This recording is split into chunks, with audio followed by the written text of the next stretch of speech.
No sé si yo puedo. Muy bien, gracias. Es un gusto saludarle tanto a usted que está conectado en esta sala de Zoom, así como las personas que de forma sincrónica asisten a esta sesión de Participa, Articula, el uso de Science Direct y Scopus. Vamos a hablar de estos dos recursos de investigación, sus características, sus funcionalidades y además de eso, pues tendremos una sesión muy participativa donde usted va a ser una persona muy importante en el desarrollo oportuno y efectivo de este espacio. Mi correo está en pantalla, por favor. Ante cualquier pregunta que tenga de estas dos plataformas, no duden en contactarme a través de este medio y con el mayor de los gustos estaremos en contacto para ayudar a resolver esa inquietud que surja. Muy bien, el temario que tenemos para este encuentro está compuesto de los siguientes puntos. En primer lugar, la definición de Scopus y Science Direct, comprender las características de estas dos plataformas de investigación, para qué funciona Scopus, para qué sirve Science Direct como base de datos, bien, ver esas características más importantes. Ahora, de otra parte, como es una sesión de tipo participativo, trabajaremos por medio de una metodología que se llama card sorting o organización de tarjetas, donde usted será muy importante dentro de la participación. Entonces, fíjese que en pantalla voy a compartirle en este momento. Tengo aquí un tablero donde usted va a brindar unos aportes. Esos aportes que usted va a compartir están asociados al ciclo de investigación. Bien, y se van a llenar estas tarjetas por medio de sus aportes. Entonces, esto es lo que hablamos de la metodología de tarjetas, bien, el card sorting. Entonces, trabajaremos dos etapas del ciclo de investigación que están asociadas, uno, a la búsqueda, todo lo que tiene que ver con revisión de literatura efectiva dentro de un recurso de investigación, y dos, selección de revistas para posterior publicación, publicar en una revista que cumpla con X o Y característica que para usted sea efectiva. Muy bien. De otra parte, tenemos todo este ciclo que vamos a construir asociado a la revisión y a la selección de revistas. Vamos a aplicarlo dentro de la base de datos, bien, hacer una búsqueda efectiva dentro de la herramienta, en este caso va a ser Scopus y Science Direct y sus características. Sobre el final, resolveremos preguntas, aunque en realidad la resolución de preguntas se hará a lo largo de la sesión. Durante toda la sesión iremos haciendo pausas, 3 o 4 pausas, para responder las preguntas. De igual forma, vamos a estar en constante interacción por aquello de que usted va a participar activamente. Bien, entonces eso en torno a lo que tiene que ver con el tema de la sesión. Ya para culminar, le compartiré unas herramientas de aprendizaje continuo. Para usted que ve la grabación, por favor, aliste su celular, porque al final le voy a compartir unos QRs para que los escanee con la cámara de su dispositivo. Bien, entonces entremos en la primera faceta de este ejercicio, que es definir Scopus y Science Direct, ¿no? Es importante entender el por qué estas plataformas son dos recursos de investigación completamente independientes, porque es Science Direct es un motor de búsqueda que está completamente desligado a Scopus y viceversa. Bien, ya que una de las inquietudes más comunes que existe es por qué si los dos son motores de búsqueda que tienen una lupa donde coloco palabras clave no son la misma herramienta. Entonces vamos a procurar entender esto. Entonces, ¿qué es Science Direct? Esta es una base de datos, bien importante aclararlo, porque, por ejemplo, en el link de inscripción de esta sesión se habla de Science Direct como una revista. Por favor, no le digan así. No es una revista. Science Direct no es una revista de investigación. Science Direct es una base de datos. Bien, es la base de datos de contenido en texto completo más grande que tiene Elsevier. Entonces aquí usted se va a encontrar con el contenido que se publica en los títulos de las revistas y de los libros. Por eso es que no es una revista, es una base de datos. Bien, en este recurso de investigación, usted desde la UTPL tiene acceso principalmente al contenido de las revistas, es el contenido que suscribe y adquiere la universidad a través de la biblioteca para usted. Entonces, esta es la base de datos tradicional, para así decirlo, donde usted cuando ejecute una búsqueda acá va a encontrarse documentos publicados en más de 4.000 revistas y también en libros, siendo las revistas el contenido que más suscribe la institución. Entonces, base de datos, no revista, no revista científica. Science Direct no es una revista, es una base de datos. Bien, entonces, primera característica de Science Direct, esta. Scopus, primera característica de Scopus, veámosla. Esta es una base de datos, también es una base de datos, pero es una base de datos de resúmenes y citas de documentos publicados por más de 7.000 editoriales. Bien, entonces, Scopus, cuando usted haga una búsqueda de información, le va a recuperar contenido de carácter referencial. ¿Por qué? No es que Scopus tenga algo en contra suyo. No, no es que la universidad no suscriba a Scopus completo. No, lo que pasa es que infortunadamente se crea una falsa asociación entre base de datos y texto completo. Se tiende a creer que todo lo que llamamos base de datos es esto. Y no es así. Scopus es una fuente de carácter referencial o una base de datos de resúmenes porque tiene contenido publicado por más de 7.000 editoriales. ¿Qué quiere decir esto? Que Scopus no es el dueño del contenido que se encuentra allí y por tal razón nunca va a poder reproducir un documento en texto completo. Entonces ya sabemos que no es nada en contra nuestro, porque hay personas que dicen, no, es que yo siempre que busco en Scopus, Scopus lo máximo que me muestra un documento es el resumen. Entonces lo tomamos como a título personal, como si Scopus no nos quisiera mostrar nada porque tiene algo en contra nuestro, y en realidad no tiene absolutamente nada que ver con usted. Es una característica innata de la plataforma, que además de eso, tiene la capacidad de cuantificar las citas, que nos sirve para medir esa influencia, esa generación de nuevo conocimiento que genera un documento a través de esa medición de citas. Y esa medición de citas consigo de indicadores para evaluar la difusión y la divulgación científica. Bien, entonces es una herramienta que se enfoca mucho más en otros elementos más allá del simple contenido. Por tal motivo, en este punto, lo primero que usted debe tener en cuenta es que son dos fuentes de información completamente diferentes y que no todo lo que se llama base de datos es de texto completo. Bien, entonces ya vamos separando y conociendo algunas características importantes de estos dos recursos. Ahora, el contenido en Science Direct es contenido interdisciplinar, quiere decir que hoy lo menos importante es sobre qué busquemos. Si no estamos buscando sobre su tema, no se preocupe, por favor. Lo más importante es que usted logre comprender las características y las funcionalidades de las plataformas. Bien, es información confiable y de alta calidad. ¿Por qué hablamos de confiabilidad y calidad? Porque el 100% del contenido es contenido que tiene una curaduría detrás, es literatura basada en evidencia, es contenido que ha pasado por procesos de revisión, no es información espontánea, no es información con ningún tipo de sesgo. Por ejemplo, usted en Google, si hace una búsqueda de un término, Google le va a generar resultados de acuerdo a sus cookies y de acuerdo a la dirección IP desde la cual se conecta. En estas bases de datos esto no sucede. Si usted coloca la palabra clave cultivo, por ejemplo, le va a generar el mismo resultado estando en la UTPL, estando en una universidad de otra ciudad de Ecuador o estando en otro país. Estas fuentes de información no tienen ningún tipo de sesgo, ni geográfico, ni temporal, nada por el estilo, ni de cookies, no lee nuestras búsquedas, nada. Siempre va a ser una plataforma que genere la información que tiene de acuerdo a lo que usted busque. Bien, de otra parte, tenemos que en Scopus, al igual que en Science Direct, este es un punto en común, toda la literatura ha sido sometida y ha pasado a un proceso de revisión, es contenido evaluado, revisado. Pero ojo, Scopus no evalúa contenido. Aquí usted me puede decir, pero se está contradiciendo, porque usted aquí me dice que Scopus, todo el contenido ha sido evaluado, pero después que Scopus no evalúa contenido, entonces, ¿qué? ¿Se evalúa o no se evalúa el contenido?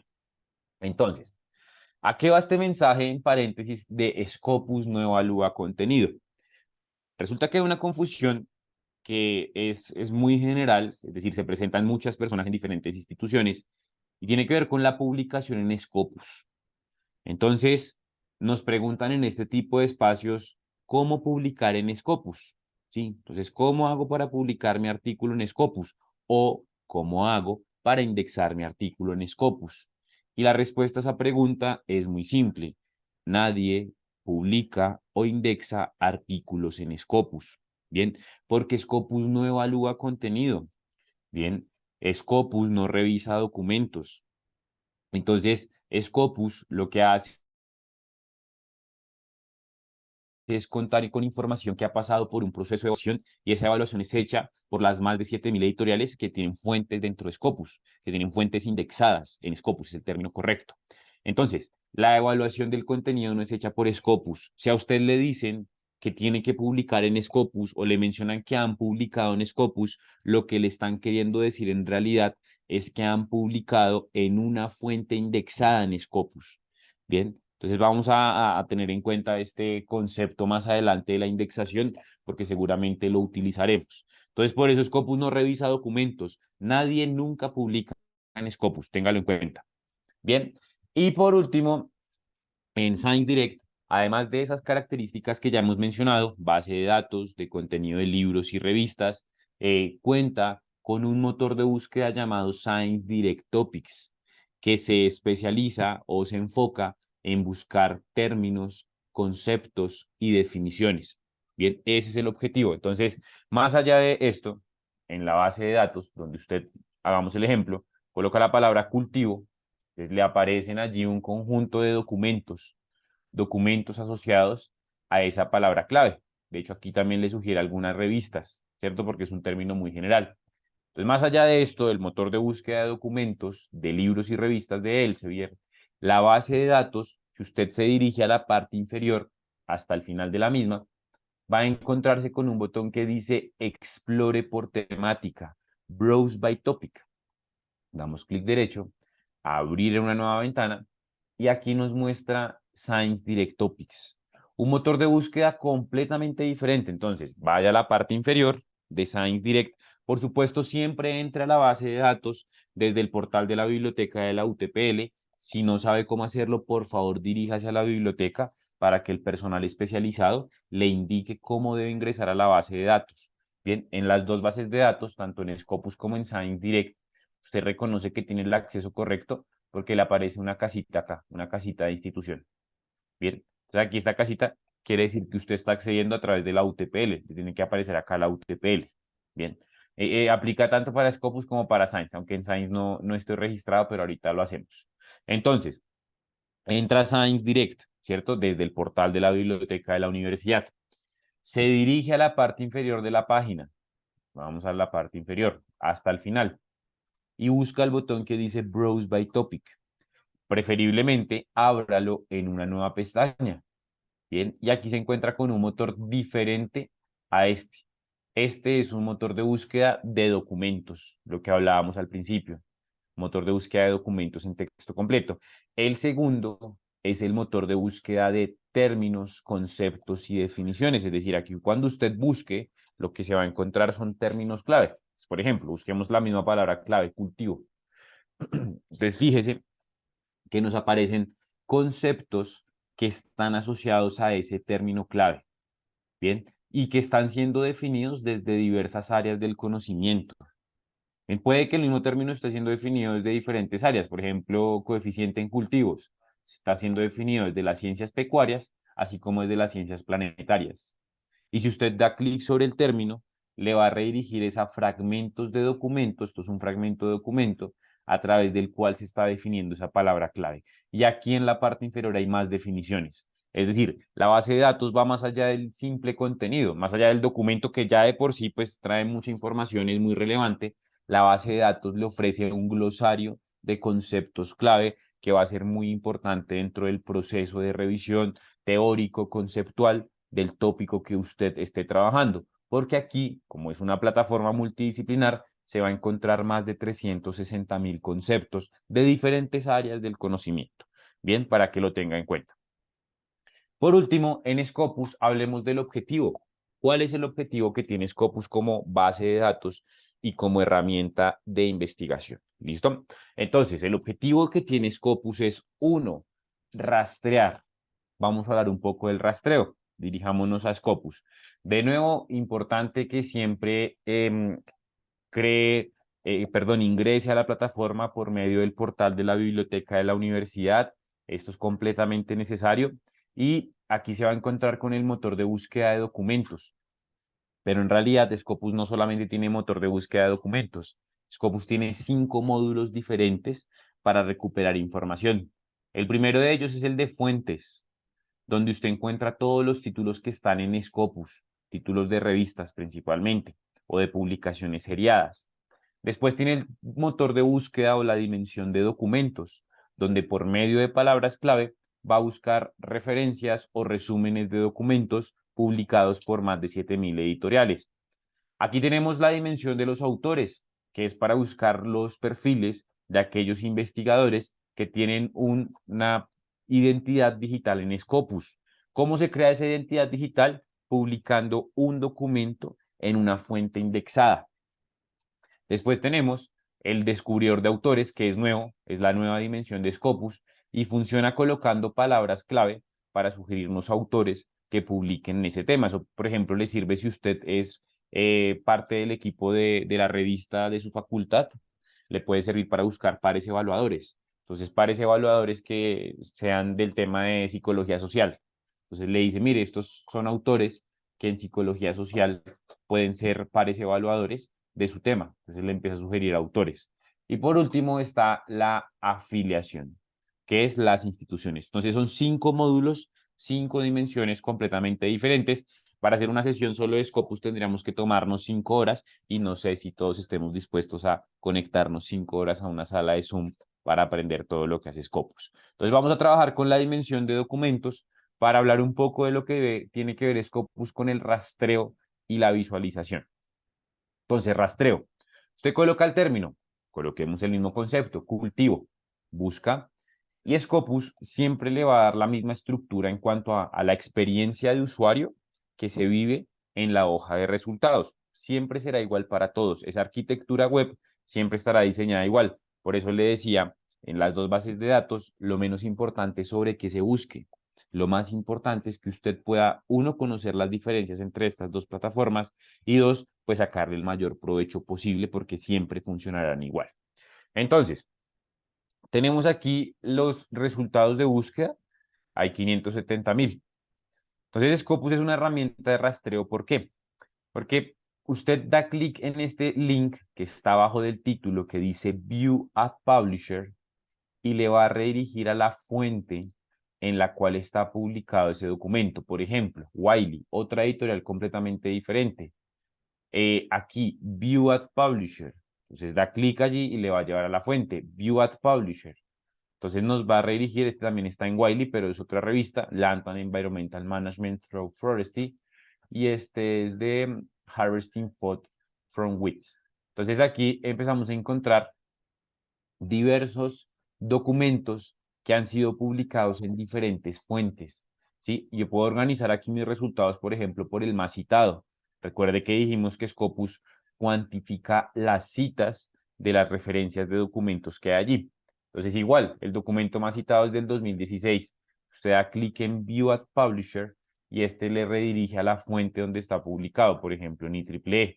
Y este View at Publisher y le redirige a la revista Nature. Entonces, son documentos de diversas editoriales. Eso es el rastreo. Es algo muy parecido a lo que hacen los estudiantes de colegio, que son los usuarios más frecuentes de Google Académico, los estudiantes de escuela que usan Google Académico, porque en la universidad, pues en realidad ya son muy pocas las personas que utilizan Google Académico y muy seguramente usted no lo usa. Pero entonces, ¿qué es lo que hace Google Académico? Es un motor de búsqueda de rastreo, ¿cierto? Un motor de búsqueda donde se rastrea información web, porque Google, al igual que Scopus, no evalúa contenido ni publica contenido. Entonces lo que hacen es rastrear información, pero por supuesto existen muchas diferencias entre Scopus y Google Académico, por eso es que Google Académico lo usan principalmente aquellos jóvenes que están en las escuelas, en los colegios, porque ya en las universidades existen otro tipo de fuentes de información mucho más precisas, de mayor calidad, que pues por supuesto también están de acuerdo al nivel en el cual se encuentran. Entonces Google Académico es una herramienta de rastreo, Scopus también, pero con la gran diferencia de que todo el contenido de Scopus es contenido que ha pasado por un proceso de revisión, es contenido evaluado y arbitrado. No todo lo que un estudiante de colegio encuentra en Google Académico ha pasado por un proceso de revisión. Bien, entonces esa es la ventaja de usar Scopus. Es una fuente que en el rastreo de contenido nos va a garantizar encontrar información que ha pasado por un proceso de arbitraje. Bien, el análisis, Scopus también es una herramienta de análisis. Entonces hacemos nuestra búsqueda, estamos en nuestra hoja de resultados, ¿cierto? Lo único que hemos hecho es dar clic en View at Publisher. Ahora, dentro de la hoja de resultados, paralelo al número de documentos que generó la búsqueda, hay un botón que dice Analizar resultados. Damos clic allí y le va a mostrar el análisis completo a través de gráficas del comportamiento en el tema que usted quiere buscar. Entonces le hace un análisis de gráficas, 8 gráficas en total, donde le muestra una panorámica en 360 grados del tópico de investigación que usted está abordando. Entonces es una herramienta que también se centra en el análisis. Por eso le digo, importante que se saque esa falsa asociación entre base de datos y texto completo. Y por último, es una herramienta de visualización. ¿Por qué? Porque aquí usted lo que está encontrando es la visualización de referencias publicadas por más de 7.000 editoriales. Scopus no publica nada de esto. Scopus no es el dueño de la información. Cuando usted da clic en View at Publisher y no puede ver el documento, Scopus no tiene absolutamente nada que ver. Hay personas que dicen, es que Scopus no me está dejando ver el documento, pero ¿cómo así si es que ya no estamos en Scopus? Entonces, ¿cómo así que usted no, que Scopus no le deja ver el documento? Entonces, es que Scopus es un rastreador, ¿sí? Un rastreador referencial que hace análisis de información, que cuantifica citas y que a partir de eso tiene muchas funcionalidades, pero Scopus no tiene absolutamente nada que ver con que usted pueda o no pueda acceder al contenido que hay dentro de un documento. Bien, entonces eso en cuanto a lo que tiene que ver con las dos plataformas, las características más importantes para que entendamos qué es Science Direct como base de datos, no como revista científica, por favor no le vuelvan a decir revista científica porque no lo es, como base de datos de contenido de libros y revistas, y Scopus como base de datos referencial o de resúmenes de documentos publicados por más de 7.000 editoriales. Entonces, antes de avanzar, para ya usar un poco más a detalle las plataformas, quisiera saber si es claro la definición de las dos plataformas o si hay alguna duda en torno a lo que hemos visto. Entonces, claras las diferencias que existen entre las dos. ¿Hay alguna pregunta que haya en torno a lo que hemos mencionado para que por favor me lo deje saber a través del chat?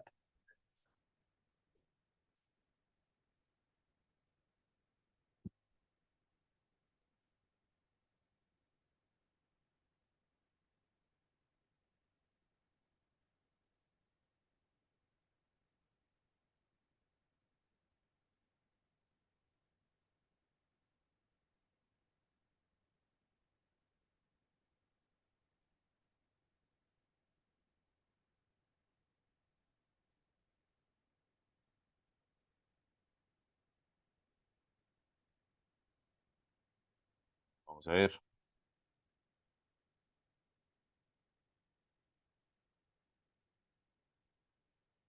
Listo.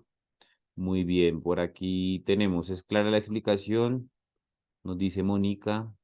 Bien, Pablo nos dice, sí, es claro, muchas gracias. Tal vez podría repetir rápidamente el tema de los conceptos de Science Direct. Sí, es un motor de búsqueda de conceptos que se encuentra dentro de la misma plataforma. Es decir, uno ingresa a Science Direct, ¿no? Desde el portal de la biblioteca. Bien, después de eso, entonces, en la parte inferior de estar acá en la plataforma, vamos a buscar el botón que dice, ya sobre el final, Browse by Topic. Damos clic allí, preferiblemente abrir una nueva pestaña, y este motor de búsqueda es un motor de búsqueda sencillo que no requiere uso de operadores booleanos ni nada por el estilo, en el cual se deben buscar en inglés conceptos.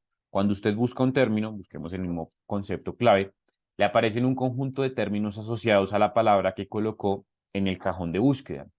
Al ingresar o escoger algún término, entonces por ejemplo la plataforma lo que le ofrece son fragmentos de documentos a través de los cuales se está definiendo, se está mencionando esa palabra clave y se está definiendo.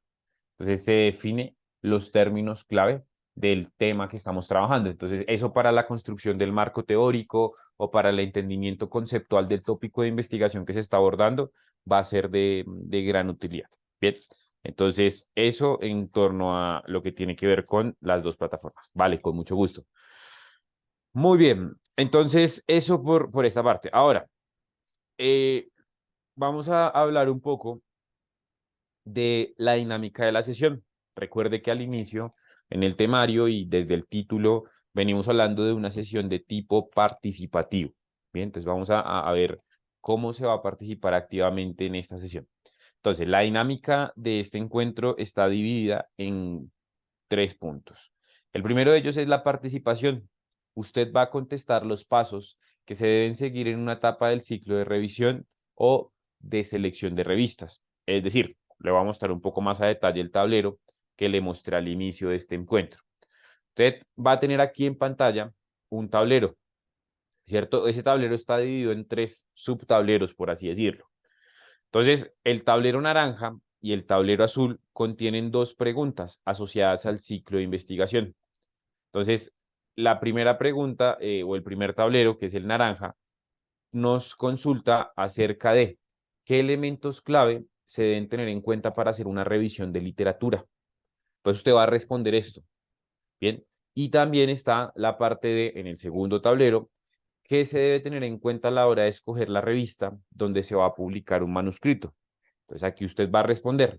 ¿Cómo responde? A través del chat de la reunión.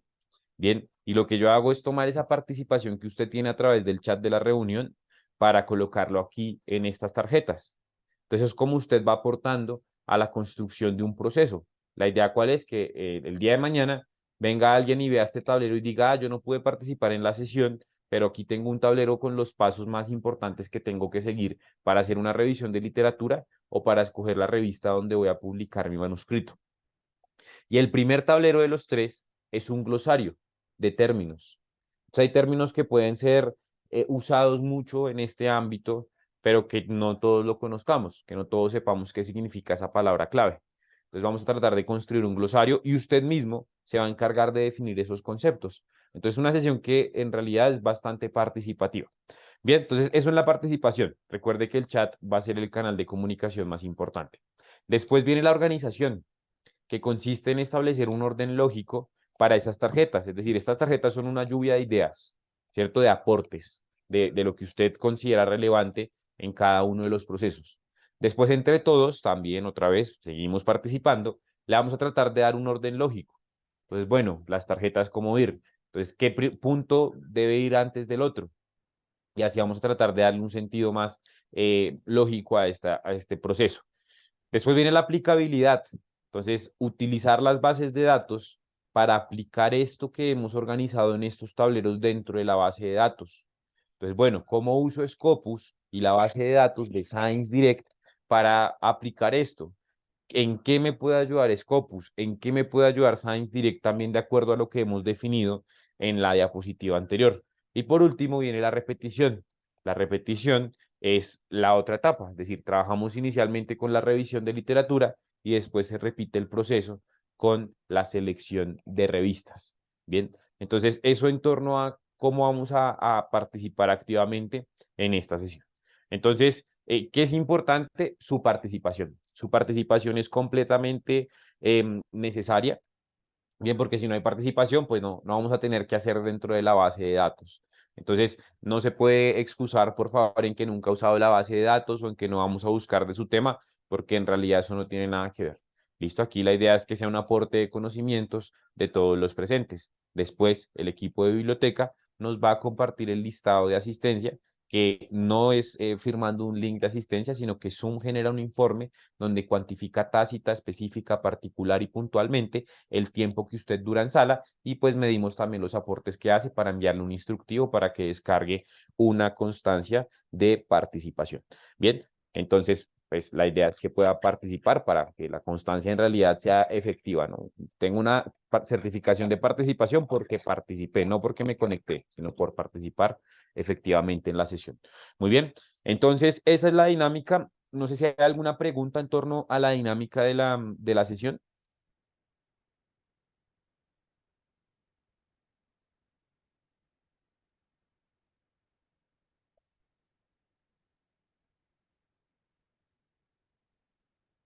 Bien, excelente. Entonces, vamos a empezar. Punto número uno. ¿Qué elementos clave? Ah, bueno, aquí, antes de empezar, si usted ve que lo que va a aportar ya lo dijo alguien más, omítalo, porque si ya alguien más lo dijo, pues no será tenido en cuenta. Si entonces usted dice, dar clic en el cajón de búsqueda, dar clic en el motor, en la lupa, pero eso ya lo dijo otra persona, pues ya no lo digo yo porque ya otra persona lo mencionó. ¿Listo? Para que tengamos respuestas únicas. Entonces, ahora sí, ¿qué elementos clave se deben tener en cuenta para hacer una revisión de literatura, sea cual sea la base de datos? ¿Qué elementos clave se tienen que tener en cuenta? Se deben tener en consideración. Bien, en todo el proceso de revisión de literatura. Aquí voy a organizar las tarjetas. Bien, nos dice Mónica Saraúz, citas. Muy bien. Entonces, citas. Yo copio lo que ustedes me dicen. No sé, citas de quién, del autor, del documento. Yo copio lo que ustedes me dicen. Aquí nos dice Pablo Ochoa, las keywords. Bien. ¿Qué más debemos tener en consideración?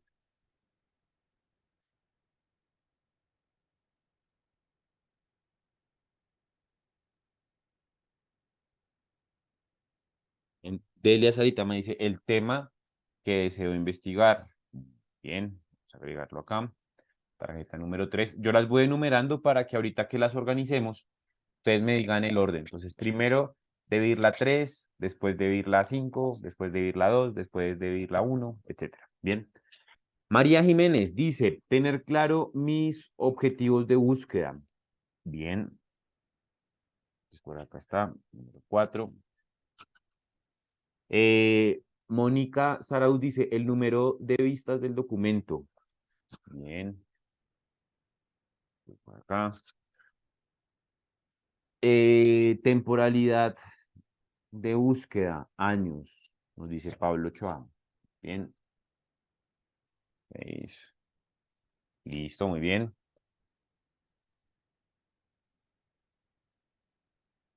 Vamos a ver, ¿qué opinan los demás? ¿Qué más se debe tener en cuenta a la hora de ejecutar una búsqueda?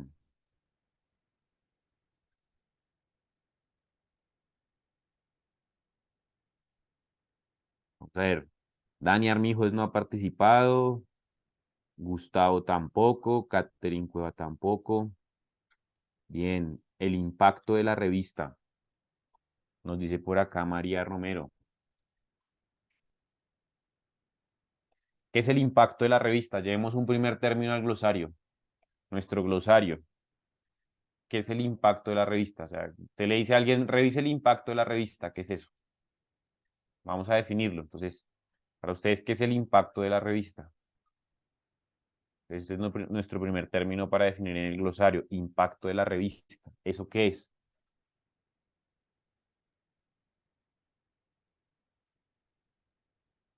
Muy bien. Tenemos ya algunas tarjetas. No sé si quieran agregar alguna más. Em, o, y también tenemos ya un término en el glosario. Impacto de la revista. ¿Qué es el impacto? Vamos a verlo. Listo. Más aportes. A ver, ¿quién más no ha participado? Catherine Cueva, Lourdes, Stephanie. Aún no hemos recibido sus aportes.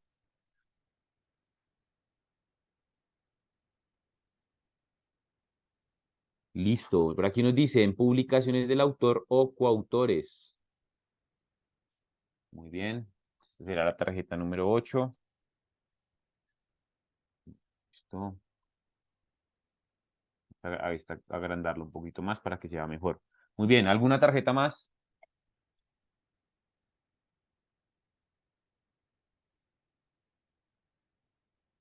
Algo más que se va a tener en cuenta para hacer alguna revisión de literatura. Vamos a hacer el resumen de lo que hay. Las citas, aquí dice citas, las keywords, el tema que deseo investigar, tener claros los objetivos de mi búsqueda, el número de vistas del documento, la temporalidad de búsqueda, el impacto de la revista, que este término está por definirse, que no sabemos a qué se hace referencia, y las publicaciones del autor y los coautores. ¿Alguna tarjeta más que usted considere que haga falta?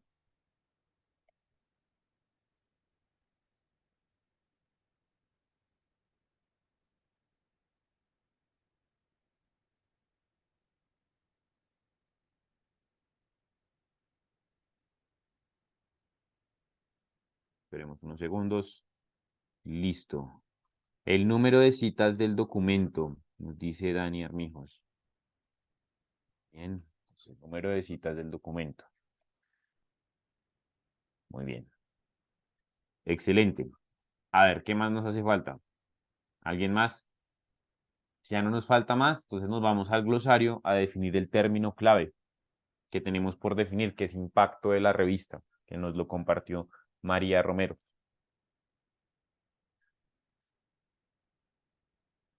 Bien, por aquí nos dice Pablo Ochoa, dice, el impacto de la revista podría relacionarse con la ubicación de la misma en cuartiles, desde Q1 como la mejor ubicada hasta Q4. Listo. Entonces, aquí vamos a copiar esta definición de el término impacto de la revista. Y acá agrandamos la tarjeta. Entonces, impacto de la revista es el término que se define. Vamos a dejar aquí en negrita y lo tenemos acá, listo. Muy bien. El impacto de la revista. Esto borrémoslo. Por relacionarse con la ubicación de la misma en cuartiles. Bien, bien, bien, bien. Vamos a verlo. Listo. ¿Algo más por agregar de las tarjetas del término de impacto de la revista? Esperemos unos segundos más.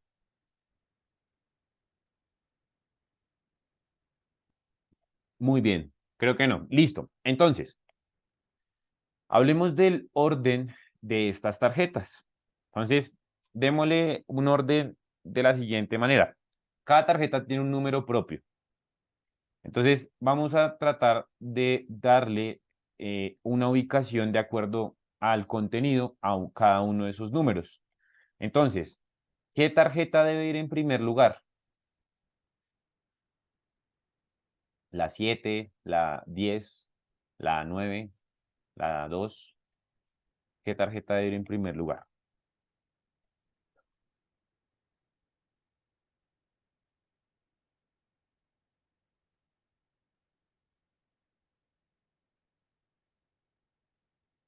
¿Qué es lo primero que se hace?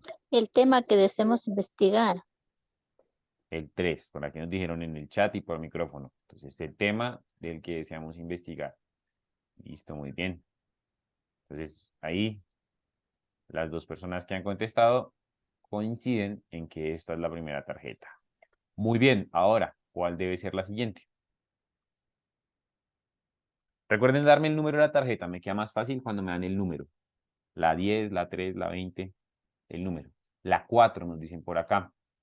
Muy bien, esa es una propuesta. ¿Qué opinan los demás?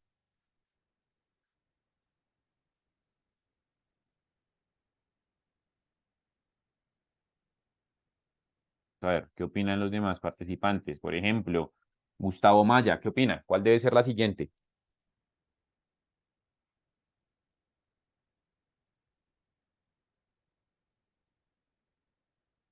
Por aquí nos dice Mónica que la 6. La 6, bueno, están las dos opciones. A ver, estamos esperando qué nos dice Gustavo.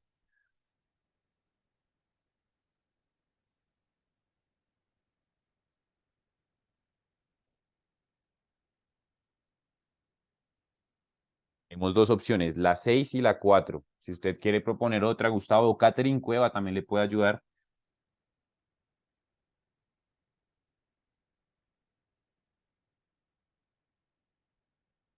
Vamos a ver, recuerde que es una sesión participativa.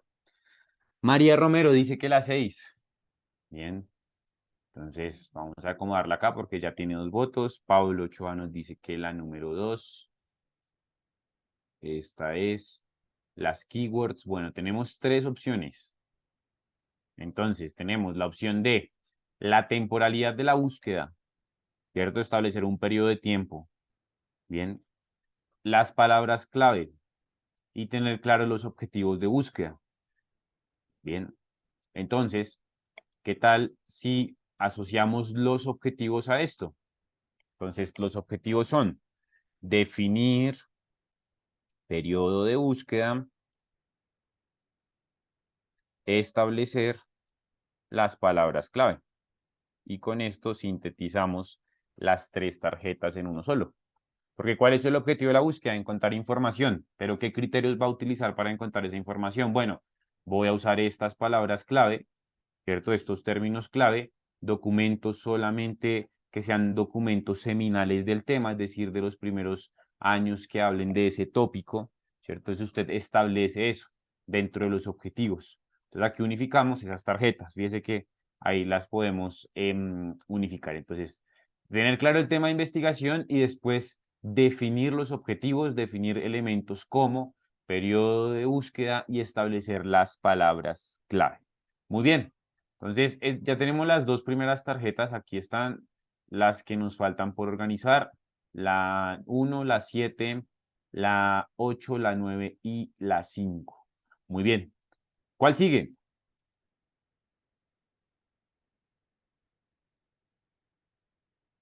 ¿Cuál de estas 4 o 5 tarjetas, 5 son 5, debe seguir?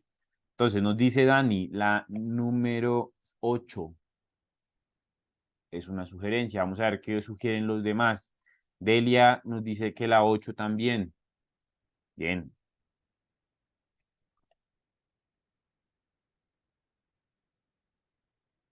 listo. Entonces tenemos el tema, tener claros los objetivos de la búsqueda, definir palabras clave y periodo del tiempo, las publicaciones del autor o coautores, bien, como sugerencia, pero aún no la hemos establecido. ¿Cuál debería ser la tercera?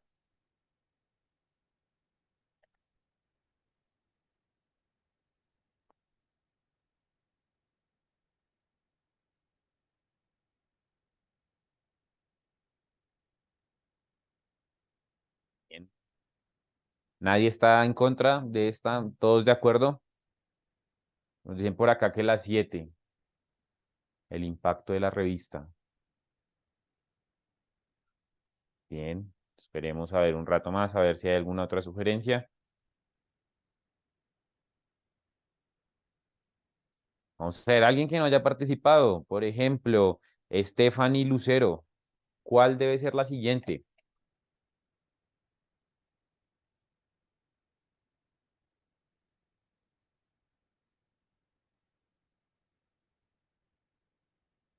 ¿Cuál debe ser la siguiente tarjeta? ¿O está de acuerdo con lo que opinan sus compañeros?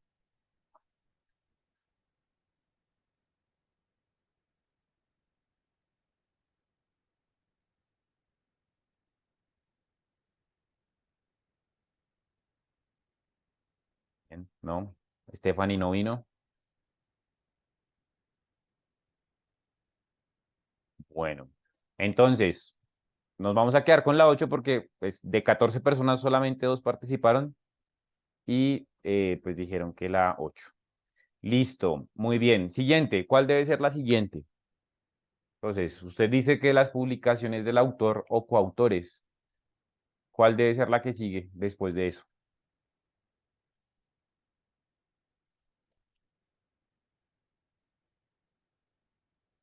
El impacto de la revista, citas, el número de citas del documento, no sé si sea lo mismo, porque la persona que dijo citas nunca nos aclaró a qué hacía referencia. El número de vistas del documento, ¿cuál debería ser? Bueno, el número, no el número.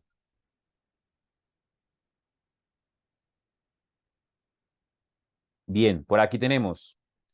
María Fernanda Jiménez dice la 9. Entonces aquí la 9 como sugerencia, pero Delia Santa María nos dice la 7. Bien, Dani nos dice que la 9. Aquí tenemos 2 votos por la tarjeta 7, 2 votos o un voto por la tarjeta, no, perdón, 2 votos por la tarjeta 9, un voto por la tarjeta 7. El número de citas del documento. Y alguien dice el impacto de la revista. Bien. Nos dice María Romero, la 7. Bueno, está empatado. Es por el Q1. Ok, por el Q1. Ok. Bueno, tenemos 2-2. Vamos a ver quién desempata esto.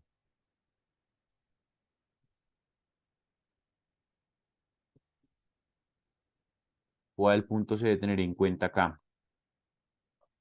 Catherine Cueva, que no la hemos visto por ahí. La hemos conectada, pero no nos ha participado. A ver, Catherine, ¿cuál punto de seguir? ¿El número 9, el del número de citas o el impacto de la revista?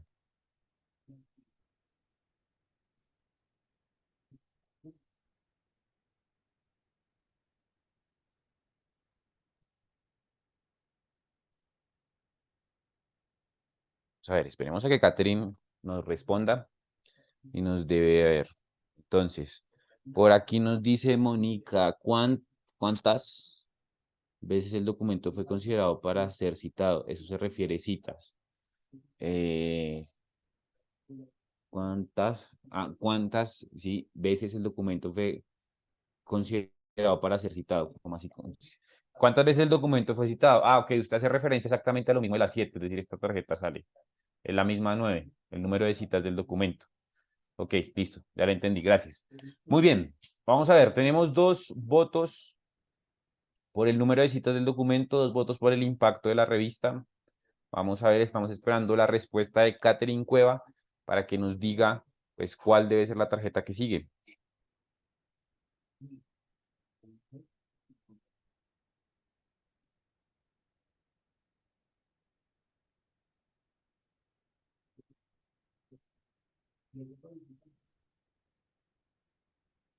Catherine no está.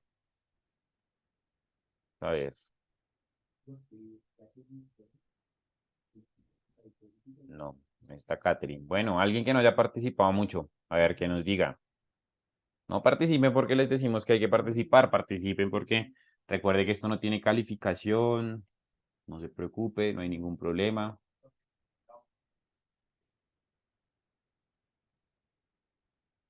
No, nadie. Bueno, entonces dejémosla por defecto en ese orden porque pues nadie aportó esta. Listo, y en el último lugar tenemos el número de vistas, eliminemos esta tarjeta, que han definido o que ha recibido el documento. Bien, entonces tenemos el tema que deseamos investigar, claros los objetivos de búsqueda, definir palabras clave, publicaciones del autor y coautores, el número de citas que ha recibido el documento, el impacto de la revista. El impacto fue definido acá como podría relacionarse con la ubicación de la misma en cuartiles, como la mejor ubicada, Q1, etcétera. Y la número 5, el número de vistas que ha recibido el documento. Entonces, bueno, tratemos aquí de hablar un poco de, por ejemplo, el impacto. Entonces, el impacto es un término que puede ser muy ambiguo. ¿Bien? ¿Por qué? Porque el impacto puede ser el impacto social que genera la investigación. Entonces, esa revista publica contenidos que se han usado mucho para políticas públicas, ¿sí? Entonces, y esas políticas públicas han beneficiado a muchas personas de una comunidad, pero puede que en el modelo de clasificación de la revista sea cuartil 4. Entonces, no necesariamente el impacto de una revista depende de su clasificación. El cuartil es una neta clasificación de una revista, ¿sí? Es una clasificación que sirve para medir esa influencia que ha tenido de acuerdo a esa divulgación que tiene la revista. Las métricas y los indicadores en la investigación principalmente se utilizan para medir la divulgación científica. Entonces, una revista que es cuartil 1 es una revista que ha tenido mayor alcance, que tiene una mayor influencia en su campo académico de investigación. ¿Sí? Eso es lo que se refiere con el cuartil. Entonces, el impacto es un término más antiguo, es un término más ambiguo.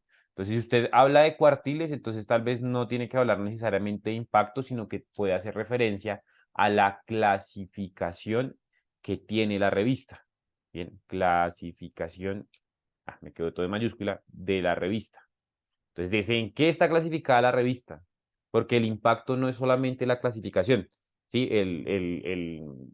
La clasificación es parte del impacto, pero no es todo el impacto. Bien, entonces, la revista está clasificada en cuartil 1. ¿Por qué está clasificada en cuartil 1? No sé, pero a mí me interesa que sea cuartil 1. Bien, entonces, clasificación de la revista, y sí podría relacionarse con la ubicación de la misma en un grupo clasificatorio que puede ser el cuartil 1, el cuartil 2, el cuartil 3 o el cuartil 4. Entonces, no es tanto el impacto, sino la clasificación de la revista. Coloquémoslo aquí también. Entonces, no vamos a hablar del impacto de la revista, sino de la clasificación del título donde se publicó el documento. ¿Sí? Entonces, esto sí tiene más que ver con la definición y con lo que ustedes han mencionado. Ustedes hablan de cuartiles, pero recuerde, el cuartil no es impacto, el cuartil es clasificación. Bien, entonces, muy bien, por aquí nos dice María Fernanda, el impacto de la revista sería la influencia de la revista en un campo académico y científico, exacto. Y la influencia puede ser medida de muchas formas. Lo que hablábamos del ejemplo de una revista que publica documentos que son usados en políticas públicas. Entonces, ahí está generando influencia en un campo y no está clasificada en cuartil uno, pero genera influencia. Entonces el impacto es más general, que puede ser muy ambiguo porque lo asociamos, por ejemplo, solamente con clasificación. Entonces, en este caso, nosotros estamos haciendo más referencia a clasificación de la revista, por eso cambiamos este punto. Bueno, vamos a agregar un par de tarjetas, que estas las voy a agregar yo, las voy a agregar en un color diferente, agreguémoslas en este tono verde. Entonces, tarjetas que nos hicieron falta, operadores booleanos. Entonces, sin los operadores booleanos, no puede crear búsquedas. ¿Qué otros nos hicieron falta? Lenguajes controlados. Los lenguajes controlados tienen un papel fundamental dentro del proceso de búsqueda de información. Bien, vamos a ver, en cuanto al autor, mire, el autor, esto es solamente para cuando usted es experto en el tema. ¿Por qué? Porque si usted no conoce el tema, no sabe cuál es el autor más influyente, ¿por qué va a ir a revisar las publicaciones del autor? Revisar las publicaciones del autor es principalmente para aquellas personas que son influyentes o que conocen el tema, que quieren validar, bueno, este autor que es influyente, él es un experto en la materia, entonces, perdón, ¿qué tanto ha publicado? Entonces, esto es más para expertos, para quienes tienen ya un conocimiento. Si yo voy a hacer por primera vez una búsqueda en mi tema, no sé cuáles son los referentes.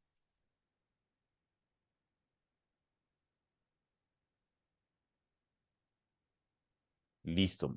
Muy bien.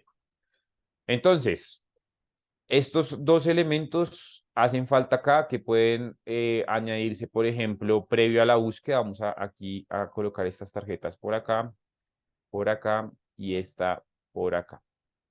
Listo, entonces pues van a ir por acá. Vamos a colocarlas como un bonus track. Listo. Estos dos elementos, operadores booleanos y lenguajes controlados, los vamos a definir. Entonces, ¿qué son los operadores booleanos?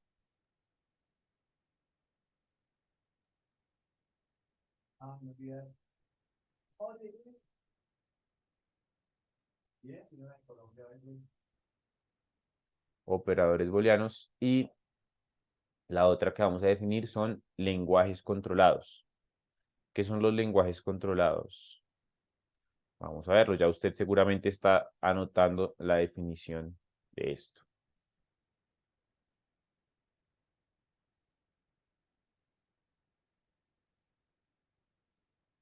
Bien, y acá yo voy a colocar esto, que vamos a colocar aquí el impacto de la revista, ahora sí, que la definición nos la dio María Fernanda. Entonces, coloquemos en negrita. Listo, entonces,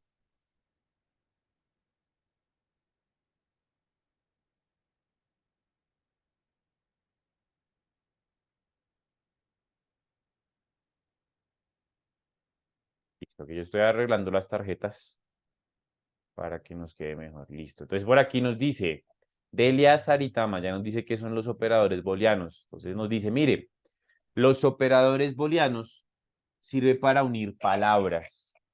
Entonces, sirve para unir palabras. Muy bien, muchas gracias, Adelia.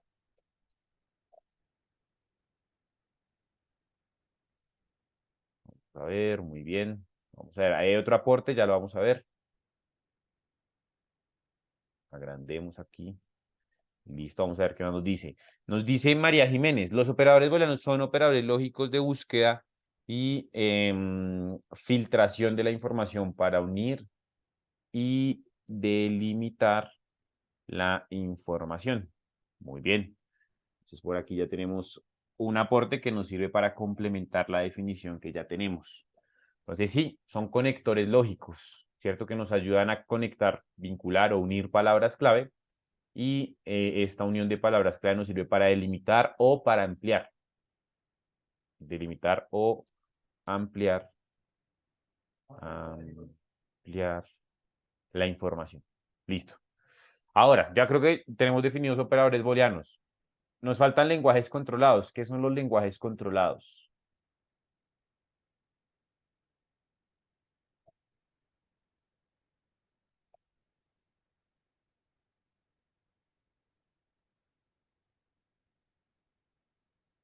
Vamos a verlo por acá, ya nos envía Lourdes Morocho. El lenguaje controlado es una forma simplificada de escritura.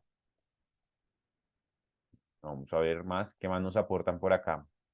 Lenguajes controlados, tesauros o descriptores, como lo quieran denominar.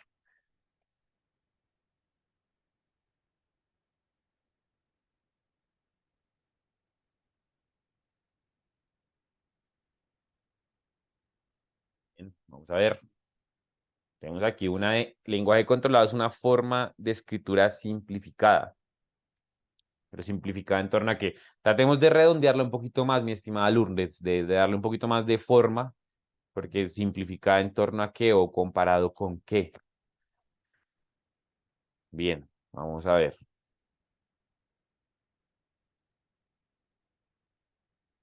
Esto nos dice, mire, una palabra puede tener más de un significado. Ok, sí, muy bien. Entonces, ¿para qué nos sirve el lenguaje controlado? Vamos a ver. Lenguaje controlado, tesauro, etcétera. Vamos a ver. Entonces, pues aquí yo les voy a ir ayudando. Entonces, los lenguajes controlados, tesauros o descriptores son la forma única o específica de definir un término en investigación o ciencia. Y les coloco un ejemplo. Entonces, una palabra puede tener muchos significados. Les voy a colocar un ejemplo muy sencillo. Entonces, resulta que seguramente algunos de ustedes utilizan, no nos estamos viendo, entonces ustedes seguramente algunos utilizan gafas, lentes, anteojos, etcétera, como las llamemos, ¿cierto? Esos lentes tienen algo que nosotros le llamamos la fórmula, pero la fórmula tiene muchas descripciones o muchos significados, como lo menciona Lourdes. Entonces la fórmula puede ser una fórmula aritmética, ¿cierto? Y es el mismo término, fórmula. Pero también es la fórmula que tienen nuestros lentes. Entonces el lenguaje controlado es la forma más específica de denominar a un término clave. En el ejemplo de los lentes, de los anteojos o de las gafas, la forma correcta de llamarlo es dioptría. Nosotros le decimos fórmula o aumento. Entonces yo tengo mucho aumento, yo tengo mucha fórmula o no tengo tanto aumento o no tengo tanta fórmula. Entonces la forma correcta de llamar ese aumento o esa fórmula, que es una manera más general de decirlo, usando una palabra que tiene muchas variaciones o muchos significados, entonces la forma correcta es dioptría. Entonces, cuando usted, su optómetra le entregue la fórmula, ¿cierto? La prescripción y viene ahí menos 25 o menos 5, o bueno, el número que sea, entonces esas es las dioptrías que tienen los lentes de sus anteojos, ¿sí? No la fórmula, porque la fórmula puede ser la fórmula aritmética, no el aumento, porque el aumento puede ser el aumento de salario que le van a hacer el próximo mes. Entonces, el lenguaje controlado es esa forma específica de denominar o de describir un término en investigación o ciencia. Sí, entonces va ligado a lo que nos mencionaba Lourdes y lo asociamos por este lado con este ejemplo. Bien, entonces vamos a ejecutar todo esto dentro de la base de datos. Ya tenemos nuestras tarjetas, fíjense, ya las tenemos construidas. Ya tenemos también nuestro glosario de términos necesarios para utilizar estas bases de datos, que muchas veces para algunos de ustedes son términos que conocen y han usado desde hace mucho tiempo, pero para otros no tanto. Entonces, esto en torno a estos conceptos. Ahora, ¿alguna duda, alguna pregunta, algo que no sea claro, alguna inquietud?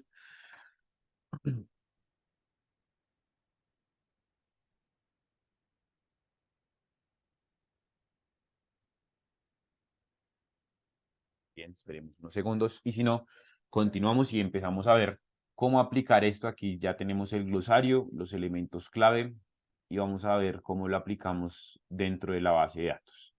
Muy bien, creo que no tenemos preguntas, así que avancemos. Entonces, el tema sobre el cual se va a investigar, ¿no? Entonces, la selección del tema, pues usted lo va a establecer o lo va a delimitar por medio de una pregunta, de un objetivo, de una hipótesis, el tema de investigación que quiere trabajar o que quiere plantear. Tener claro los objetivos, esto va muy de la mano, entonces usted desde su tema de investigación puede plantear, por ejemplo, la temporalidad bajo la cual quiere hacer la revisión de literatura y del mismo modo puede definir el periodo de búsqueda estableciendo las palabras clave. Entonces, este punto de las palabras clave va muy de la mano con los lenguajes controlados, porque debemos encontrar la mejor forma de describir un término clave. Acuérdese del ejemplo de la dioptría. Bien, la dioptría no es lo mismo a lo que nosotros comúnmente le decimos aumento, fórmula o prescripción de nuestros anteojos, gafas o lentes. Bien, entonces es importante que tengamos clara esa forma de describir el concepto clave. ¿Y cómo lo podemos hacer? Entonces usted tiene una herramienta que le va a ser de gran ayuda para esto y es Science Direct Topics. Este motor de búsqueda, recuerde que cuando definimos Science Direct, ¿qué dijimos? Es un motor de búsqueda de términos, conceptos y definiciones. Entonces aquí usted va a poder buscar palabras clave de una manera rápida y sencilla. Entonces, por ejemplo, usted está buscando acerca de comunicación. Entonces, aquí vamos a escribir communication. Bien. Aquí le aparecen una serie de términos que están asociados a su palabra clave. Claro, como es un término tan general, un término tan abierto, pues usted va a encontrar muchísimos términos asociados en torno a esa palabra clave. Bien, entonces cada vez que vea algún concepto que le interesa, aquí lo que estoy haciendo es mostrando más palabras clave, lo puede revisar. Entonces, como es un término tan general, la idea es que lo pueda sintetizar a algo un poquito más específico. Por ejemplo, está el término Communication Strategies. Entonces aquí, este sí me interesa buscarlo. Lo selecciono y lo voy a copiar a ver qué me muestra. Aquí puedo empezar a encontrar términos asociados a este. Entonces ya me busca el término en específico. O puedo buscar, por ejemplo, digital communication. Aquí me dice, mire, comunicación digital. Entonces empieza a mostrar diferentes términos que están asociados a este concepto clave. Entonces, digital communication en la psicología. Ingreso aquí a ese concepto y me empieza a mostrar definiciones en torno a esa palabra clave. Por medio de estas definiciones es que usted empieza a escoger sus palabras clave porque Science Direct Topics es una herramienta de lenguajes controlados. Es decir, procura definir y escribir el concepto basado en evidencia, basado en información publicada y existente en torno a un tema de investigación. ¿Sí? Entonces, esa es la importancia de los lenguajes controlados. ¿Por qué? Porque si usted no usa los términos apropiados, puede que le sucedan dos cosas. Las dos son los extremos. O que encuentre mucha información, pero que de esa mucha información muy poco le sirva para lo que requiere, o que no encuentre información. ¿Por qué? Porque no está usando los mejores términos para buscar. ¿Qué es lo que pasa? Que cuando hacemos referencia a estas bases de datos, siempre le sugerimos que tiene que buscar en inglés. ¿Sí? Es una sugerencia que no es 100% obligatoria, pero que sí para nosotros y para usted, pues va a ser muy importante que lo haga. ¿Por qué? Porque así encuentra mayor cantidad de información. Pero si usted va y traduce en el traductor que quiera, póngale el nombre que quiera al traductor o al diccionario. Entonces el traductor simplemente hace eso, transcribir o traducir de un idioma a otro. Pero aquí lo que está haciendo es, más allá de la traducción, está logrando identificar términos que pueden ser representativos para lo que usted quiere trabajar. Por ejemplo, nos empieza a sugerir términos asociados, por ejemplo, redes sociales. Entonces, sitio de red social. Entonces, Social Network Sites también es conocido como SNS, así se definen las redes sociales en investigación. Son comunidades virtuales donde los usuarios pueden crear perfiles individuales y públicos, ¿cierto? E interactuar con amigos de la vida real, Entonces, fíjese que en investigación, en ciencia, la mejor forma de definir redes sociales es Social Network Site. Entonces, usted empieza a identificar esa forma porque se está basando en algo que alguien ya definió bien en publicaciones existentes. Entonces, la reproducibilidad de la información depende del usar los términos correctos. ¿Por qué? Porque la reproducibilidad es, yo consulto contenido que voy a usar como referencia en mi documento, porque quiero que ese documento entre a ese ciclo de reproducibilidad y sea utilizado por otros para generar nuevos conocimientos, lo que llamaríamos las citas. Pero para ser citado, pues debo usar las palabras adecuadas para que me encuentren rápido y me encuentren fácil. No usar términos que yo traduje en Google, ¿bien? Sino traducir o definir más bien la mejor forma de escribir esa palabra clave, ¿bien? Entonces aquí tenemos siempre por término entre 10 y 11 fragmentos de documentos por medio de los cuales vamos a poder crear una estrategia de búsqueda. Entonces, ¿qué vamos a hacer a continuación? En pantalla, usted tiene dos links, ¿listo? Dos QRs para quien ve la grabación. Por favor, escanee los códigos QR. Para usted que está en vivo en sala, por favor, acceda a los hipervínculos que le voy a compartir a continuación por medio del chat de esta reunión. Entonces, vamos por aquí al el chat y vamos a compartir el link. Entonces, por aquí está. Y este es el primero. Entonces, el primero es el de una matriz de Excel. Bien, para todos, matriz de Excel. Bien, entonces, este es el primero. El segundo es el de elementos clave para crear estrategias de búsqueda. Esto usted los va a tener en su poder, ya los tiene de hecho, pero vamos a usar principalmente la matriz. Bien, igual ahí está el otro archivo para que lo utilice. Entonces, por aquí está este, HTTP, muy bien, y aquí está la URL, excelente. Entonces se la comparto. Ahí están los dos links. Entonces, elementos claves para crear estrategias de búsqueda de la matriz de Excel. Abra los dos, descárguelos, sin ningún problema lo puede hacer, son compartibles, son reutilizables.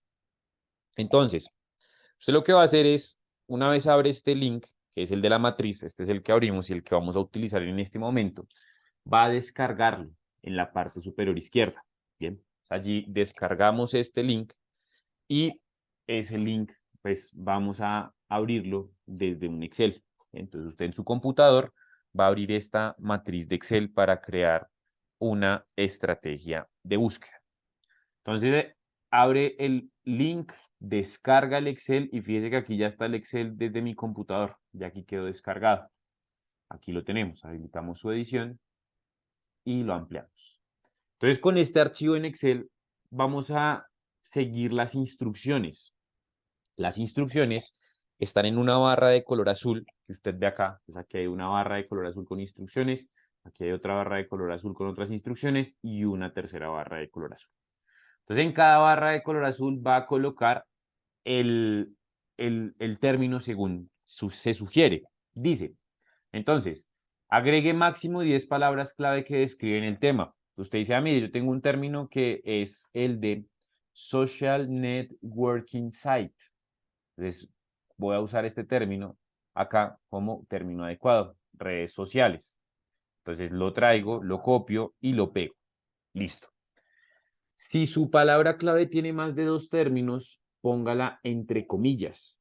Entonces, estos son tres términos definiendo una sola palabra. Voy a colocarla entre comillas.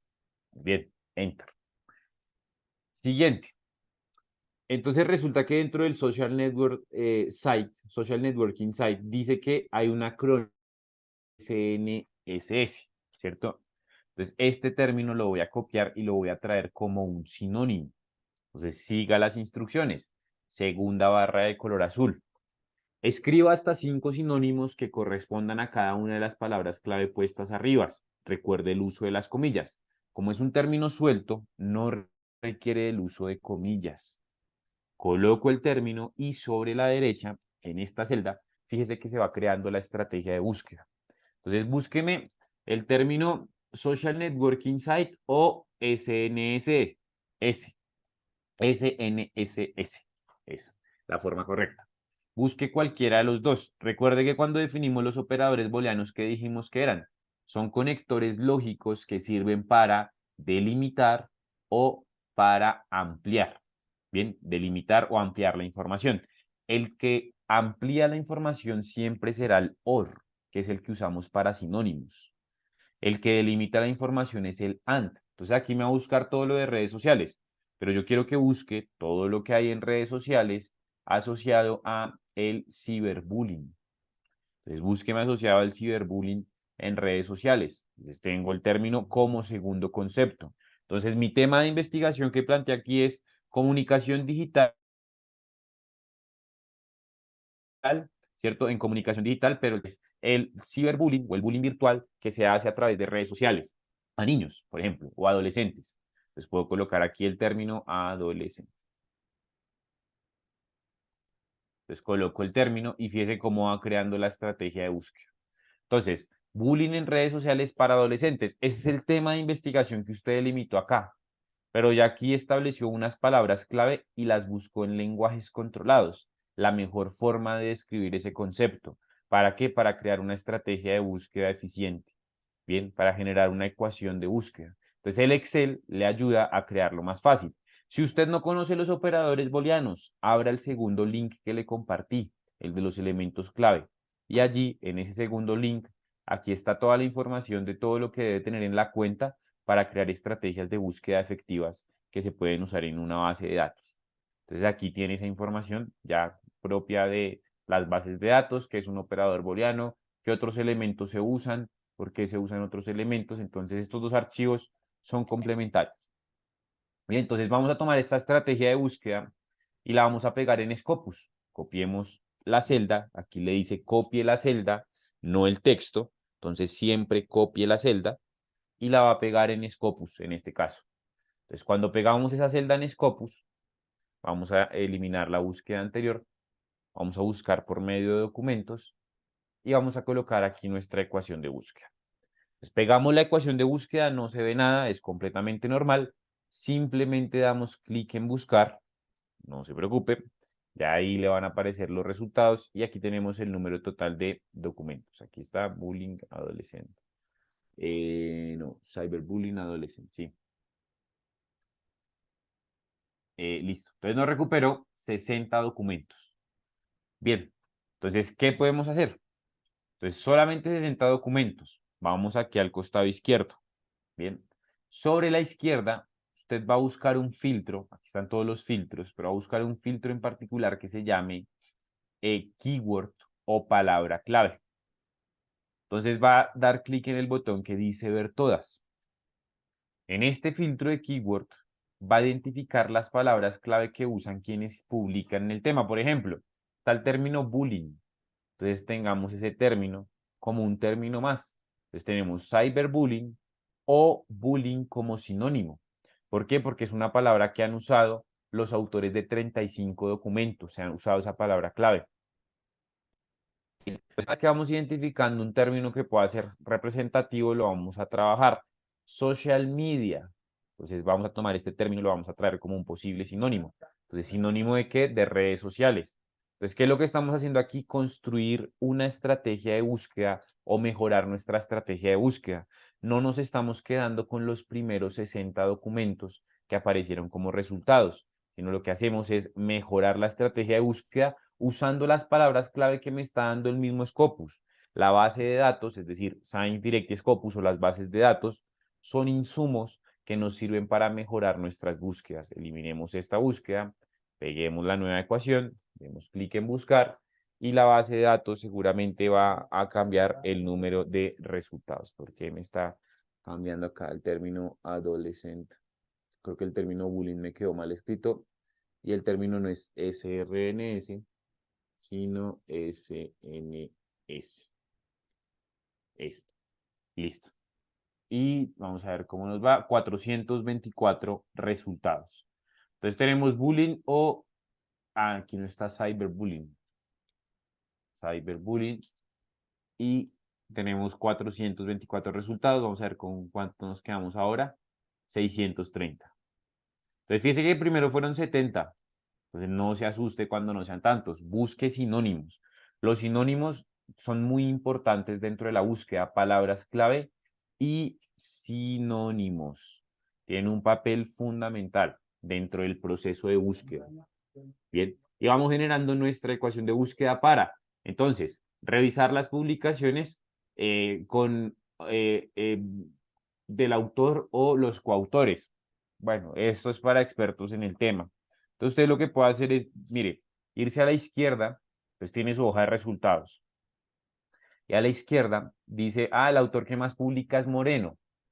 Entonces filtremos por Moreno, seleccionamos el filtro, limitar, y veamos qué publica Moreno en el tema.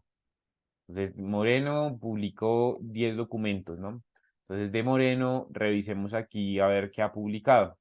Y vamos a ver los coautores de Moreno. Dentro del cuerpo del documento, cuando usted da clic en el título, va a encontrarse los perfiles. Entonces, Moreno Megan, que es de la Universidad de Wisconsin en Madison, Estados Unidos.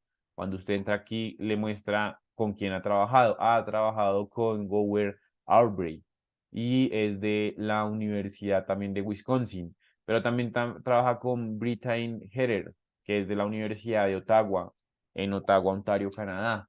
Y también ha trabajado con Villa Court Tracy, que también es de la Universidad de Ottawa. Entonces, este es una forma de ver rápidamente los coautores que ha tenido el autor. O otra forma más general es desde el botón que le dije del análisis. Entonces usted filtró por el autor, ya sabe que esta autora Moreno es la que más publica en el tema.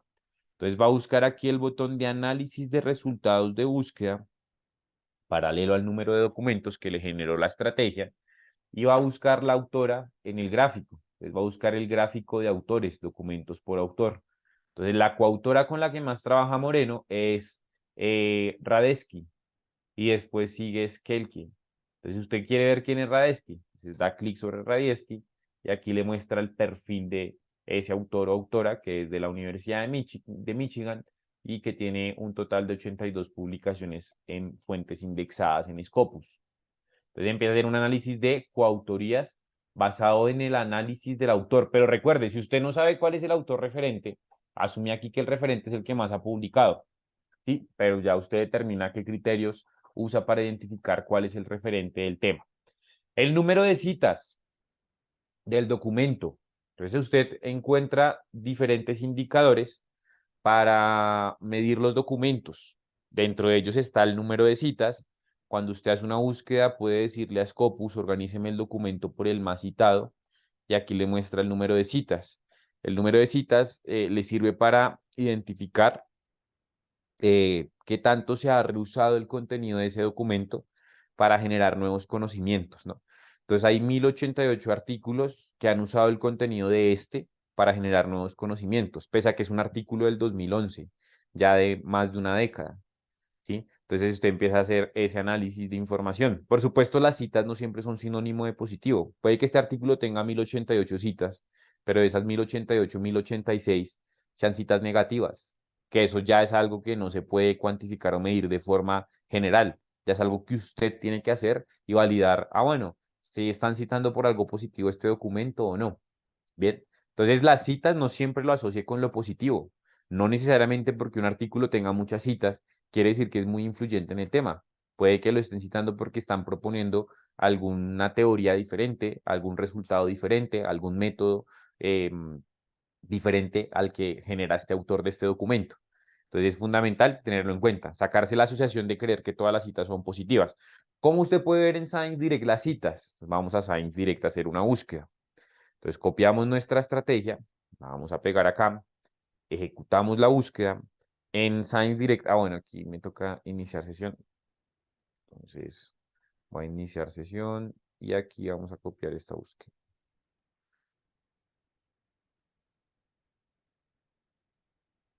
Listo. Entonces copiamos la búsqueda y aquí la base de datos nos da los resultados, ¿cierto? Entonces, operadores booleanos. En la base de datos de Science Direct siempre fíjese en los puntos de color verde. Recuerde que dijimos que esta es una base de datos de contenido publicado en libros y revistas. Entonces, en esta base de datos usted va a encontrar documentos en texto completo que puede consultar y que puede descargar. Bien, entonces estos documentos, cuando usted da clic sobre el documento que tiene el punto de color verde en Science Direct, va a poder descargar este documento y se va a encontrar toda la información del mismo y también las citas. Este número de citas que está aquí sobre la izquierda, que ya está dentro del cuerpo del documento en Science Direct, es cuantificado por Scopus. Entonces usted da clic en citado por y le lleva a la parte inferior y le muestra cuáles son los documentos que han citado a este artículo. Son datos de Scopus porque Science Direct no es una base de citas, Scopus sí, si es una base de datos que cuantifique las citas que han recibido los documentos. ¿Sí? Este análisis de citas también para qué le puede servir, para encontrar más referencias, ¿sí? Para hacer un modelo de búsqueda que se le llama bola de nieve. Entonces, a partir de una búsqueda, usted encontró quién citó a ese documento. Y ese documento es muy importante para usted. Entonces, revise quién lo está citando, no solamente para validar la calidad del documento a través del número de citas, sino también para evaluar qué contenido le sirve para sus referencias y para su bibliografía. Bien, entonces, desde el análisis de las citas, ¿no? Eso se le llama bola de nieve o snowball. Después, ¿qué tenemos aquí? Bueno, el impacto o la clasificación de la revista, ¿cierto? Entonces, el número de citas, la clasificación del título, que me quedó mal escrito título por ponerle la tilde, del título donde se publicó el documento. Bien, entonces, clasificación. Vamos a hablar ahora, y ya con esto vamos a culminar, de clasificación de fuentes. Bien, ¿qué es la clasificación de fuentes? La clasificación de los títulos donde se publican los documentos, ¿sí? La clasificación para muchas personas es muy importante porque les sirve para conocer en qué está clasificada una revista, pero también por esa importancia que se le ha generado, se generan falsos predicamentos. Por ejemplo, la semana pasada escuché una persona que dijo, es que si una revista no es cuartil uno, es depredadora. Dios mío, ¿por qué dicen estas cosas? No es así, ¿sí? Entonces se nos ha metido y se nos ha vuelto una obsesión el cuartil. El cuartil uno es el mejor. Sí, son las mejores clasificadas. Pero imagínese ese nivel de desconocimiento para llegar a decir que si la revista no es cuartil uno es una revista depredadora. Completamente falso. Es una falacia total. Entonces, hay que ser muy cuidadosos cuando hablamos de clasificación de revistas, ¿sí? Porque se nos volvió una obsesión que nos nubla la razón. Bien, entonces, las revistas pueden ser clasificadas bajo tres rankings que las clasifican en esto que ustedes llaman los cuartiles en este ejercicio. Bien, entonces el cuartil es un modelo de clasificación, lo que hablábamos. Existen tres métricas que las clasifican en cuartiles. Entonces se vuelve completamente necesario que cuando usted habla de clasificación de revistas, le coloque el apellido. Es decir, me encontré un artículo de esta revista que es cuartil 1 en Scopus. ¿Por qué? Porque di clic en el nombre de la revista. No sé si es cuartil 1, espero que sí, para que me funcione el ejemplo. Di clic en el nombre de la revista y aquí me dice que esa revista efectivamente es cuartil 1 en Scopus. Entonces, ese es uno de los que mide por cuartiles, Scopus. El otro que mide por cuartiles es SJR, Shimago Journal Rank, que no es de Scopus. Bien, el Shimago, Shimago Lab o Shimago, no me acuerdo cómo es que le dicen, Shimago Institution. Bueno, es una organización española que usa la data de Scopus para crear su propio ranking. Es decir, esta revista, si yo la busco en Scopus, entonces en Shimago, perdón, debe estar allí. ¿Por qué? Porque está en Scopus. Entonces, todo lo que está en Shimago son revistas que están en Scopus, porque Shimago usa la data de Scopus. Usted busca SJR o Shimago Journal Rank, acá está, y le aparece el ranking de Shimago, ¿sí? Y le dice, mire, es desarrollado por Shimago con los datos de Scopus. Entonces, coloca el nombre de la revista, bien, y aquí le tiene que aparecer. Y es otra clasificación. ¿Cuál es mejor? La que usted necesite. Cada una tiene un criterio propio. Bien. Entonces, aquí lo vamos a tener en cuenta. Entonces, el Shimago usa los datos de Scopus para crear su propio ranking. Entonces, otra persona me preguntaba, ¿cómo hago para que mi revista esté en Shimago? Pues la revista no se indexa en Shimago. Shimago no es un indexador. Shimago es un ranking que usa los datos de revistas indexadas en Scopus. Las áreas del conocimiento. Entonces, es una revista de medicina, pediatría, perianotología y salud infantil. Entonces, en Scopus, ¿qué áreas del conocimiento tiene? Las mismas, porque usa los datos de Scopus. Bien, entonces, segundo ranking clasificatorio, Shimago, y el tercero es el de Web of Science, el del factor de impacto. Bien, entonces, cada una tiene una fórmula diferente. En Scopus la fórmula es esta. Entonces, de esta fórmula, que es una división, total de citas dividido entre el número de documentos, nos sale un valor.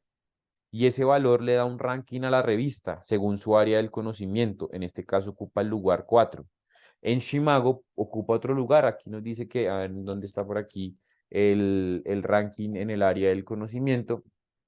Por aquí abajo está el cuartil y nos dice aquí el ranking. Entonces solamente nos muestra el cuartil. Seguramente por allí debe estar el ranking que tiene la revista dentro de su área del conocimiento. Bien, entonces es un análisis que se hace de la revista en esa área del conocimiento. Bien, entonces este es otro ranking clasificatorio. Es un modelo de clasificación de revistas. Bien, que tiene en este caso el Shimago y el tercero es el de Web of Science. Entonces, SiteScore, Shimago y Factor de Impacto clasifican las revistas cada uno con su fórmula y con sus datos en un ranking y ese ranking al final le da un grupo. Ese ranking se divide en 4 y se clasifica en un grupo, en el grupo 1, grupo 2, grupo 3 o grupo 4. Eso es. Esos son los famosos cuartiles. Esa es la clasificación de la revista. Entonces, el documento más representativo del tema es publicado en una revista cuartil 1 en Scopus. Le coloqué el apellido. La busqué en Shimago. Es una revista también cuartil 1 en Shimago. Bien. Entonces ya sé que este documento está publicado en una revista cuartil 1. Bien. Entonces estoy midiendo el documento de acuerdo a la revista que fue publicado, que tampoco es una muy buena práctica porque en realidad no se está valorando el documento, sino que se valora la revista, pero también se hace mucho. Entonces no hay que medir el documento por en dónde se publicó, hay que medir el documento por la calidad del documento. No porque fue publicado en una revista que tiene una clasificación determinada, no, la calidad del documento es lo que prima, no en dónde se publicó. Entonces el cuartil nos nubla mucho. He identificado eso, que nos cega completamente. Solo queremos Q1. Donde diga Q1 es importante para nosotros, pero hay que revisarlo un poco más a detalle. Bien, entonces esto pues también nos sirve para el ejercicio 2 que no lo alcanzamos a hacer por cuestiones de tiempo, no nos da. El número de vistas solamente se consulta en Scopus de un documento cuando usted da clic en el título del documento, en los indicadores que le aparecen acá. Aquí está el número de vistas que ha tenido el documento en Scopus, que es el número de consultas, bien, que recibió ese documento. Entonces, eso es lo que quería compartirle para esta sesión. Ya nos pasamos del inicio 1 hora y 32 minutos. Entonces, llevamos 2 minutos pasados porque iniciamos, no mentiras, empezamos a las 10:10. Entonces, llevamos 1 hora y 20 y tanto de sesión, pero bueno, creo que ya es tiempo de culminarla. Entonces, aquí voy a revisar el chat